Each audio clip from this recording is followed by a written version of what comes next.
Beat Saber is an early access beat slicing game. It's available for the Vive, Rift and WMR for about $20 US. Here's my review of it in its current state as of May 2018. We'll start with the gameplay. The aim of the game is to slice incoming boxes to the beat of a given song. The game offers 3 different modes. Standard, where you must hit each box with its correspondingly coloured saber in their indicated direction while dodging the occasional wall. No arrows, where you can hit the boxes in whichever direction you want, which the game doesn't make as easy as it might initially sound. And one saber, which plays more or less the same as standard, but with a single saber.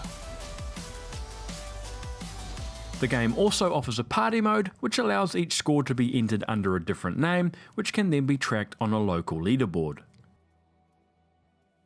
Let's talk beat maps, which in Beat Saber are all handcrafted. The upside is that they fit incredibly well with the music, the downside is that there are only 10 available songs. Fortunately, the developers have realised the demand for a custom level editor and have promised this in a future update.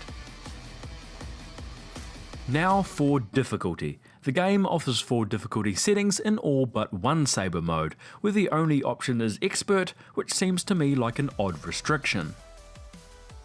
If you're in the market for a challenge, you've come to the right place, and as with most titles in this genre, the learning curve makes for a very rewarding climb.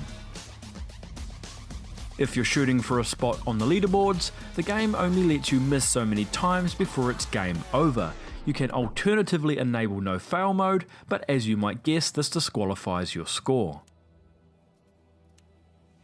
Let's talk music, which makes a fair attempt at variety with a number of rock-like, hip-hop-like and techno-like tracks, but all in all, each song is more or less as hard-hitting, tempo-driven and synth-drummed as the next, which I personally had no problem with.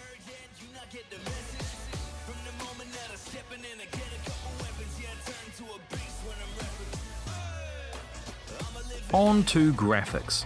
Overall, the game looks fantastic in my opinion. If I had to nitpick, however, the sabers do look a touch rough, though being able to cross beams and be rewarded with the haptic burst of sparks is something I'll never cease to enjoy. As for graphic options, the game offers a good selection from the basic to the specific. That brings us to the verdict, starting with the competition. Soundboxing's community creation and playlisting features are still unmatched. Audio Shield is still a great title for marathoning an album but does suffer from poor beat mapping, and Box VR remains a great option for those looking specifically for a workout title. As for Beat Saber, it has in my opinion the most enjoyable gameplay, and its beat mapping cannot be faulted.